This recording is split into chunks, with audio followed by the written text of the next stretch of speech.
that the 1% media won't publish.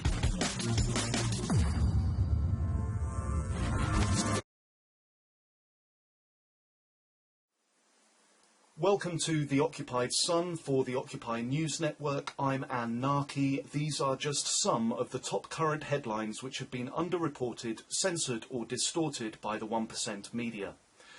5 members of the Liverpool branch of Love Activists have been sentenced to 10 weeks in prison.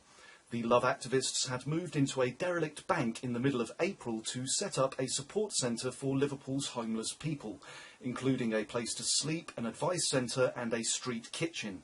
They were evicted on the 12th of May and the homeless activists arrested. Over £100,000 was spent policing the protest and arresting the Love Activists. Almost all of this budget was used to pay overtime to officers who created a heavy police presence, refusing to allow supplies to be taken into the building. More on this story after the headlines. Runnymede Eco Village, formed by the group Diggers 2012, lost their High Court appeal last week. Since 2011, the community of eco-warriors had been occupying forest land near the historic site where Magna Carta was signed. An urgent shout-out for eviction resistance was issued immediately. However, bailiffs arrived unannounced in the early hours of Wednesday morning and destroyed dozens of homes with chainsaws and sledgehammers. At least 3 arrests were made, and 1 woman lost half her finger trying to escape the violent eviction. At least 40 individuals, including families with young children, have been left destitute. They can destroy the houses, but they can't break my spirit. No papers were served, and the villagers are questioning the legality of the eviction. The independent breakaway nation of Sweetstopia is defending its borders, while a small army of mercenaries, private security and bailiffs lay siege to the estate. Sweetstopia developed out of the Sweets Way estate protests over the last 6 months. The Sweetstopians have lost all of their court battles and already suffered brutal, violent incursions by UK bailiffs. In spite of the 1%'s violence, Sweetstopia is continuing creative, playful eviction resistance. Grow Heathrow, who have occupied land in protest at expansion of Heathrow Airport since 2010, were given a stay of execution yesterday as the court was adjourned until summer 2016. The Shadow Chancellor, John McDonnell, arrived at Uxbridge County Court this morning to show his continued support for the anti-third runway occupation. Mr McDonnell submitted a statement to the court which read, "Members of Grow Heathrow have become part of the local community, making a valuable contribution to the life of the local villages. Grow Heathrow is part of a fierce community resistance to Heathrow's expansion that won't go away easily for any government. I commend this group to you and hope that its members will be able to continue to remain on this site and part of our community." While the unelectable socialist Jeremy Corbyn was winning the Labour leadership election, causing many 1%ers to shit their pants, activists around the country have been in overdrive fighting for social, economic and environmental justice. We congratulate Comrade Corbyn and his supporters and encourage everybody to join the wave of non-violent civil disobedience, occupations and street activism currently taking place all over the UK.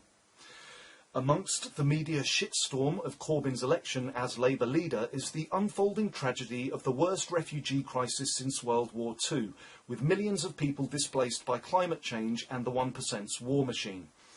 Corbyn's first action as leader of the opposition was to join over 100,000 demonstrators who marched on Parliament from all over the country in solidarity with migrants and refugees.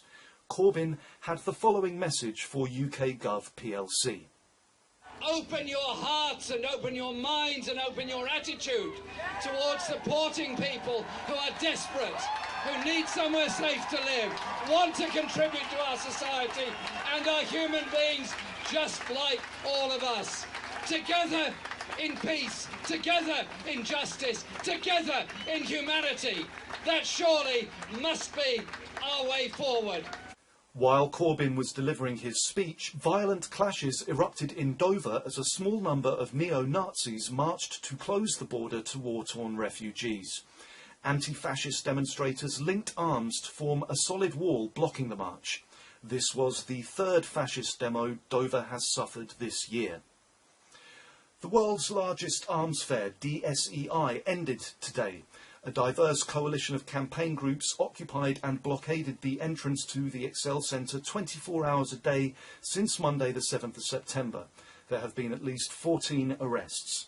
DSEI bears significant responsibility for the ongoing refugee crisis, selling weapons to countries on the UK's own list of human rights abusers, yet receiving a £700 million annual taxpayer subsidy from UK Gov plc.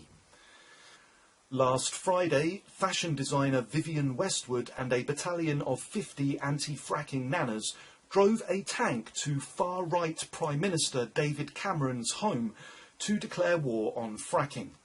UK Gov plc have announced they plan to award rights to explore for oil and gas on 27 new sites, spanning 1,000 square miles of northern England and the East Midlands, as they seek to poison the planet with their insatiable lust for short-term profit. Who do you think you are kidding, Mr. Cameron? National parks, protected wildlife habitats and historic city centres are among 6,000 square miles of the country earmarked for potential fracking, doubling the area open to oil and gas drilling. It's just so irresponsible. The people are not only criminal, they're actually idiots, you know. Rupert Murdoch has been very busy this week, having bought the previously not-for-profit National Geographic, turning it into a for-profit. Why a famous climate change denier would want to buy a 127-year-old publication famous for reporting scientific information on climate change, we can only wonder. While using his media empire to wage war on Jeremy Corbyn, Murdoch is also campaigning for war with Syria. By pure coincidence, Genie Energy, a company partly owned by Rupert Murdoch, has been granted rights to explore for oil in the Golan Heights of Syria. The Golan Heights has been occupied by the Israeli military since the Six-Day War in 1981.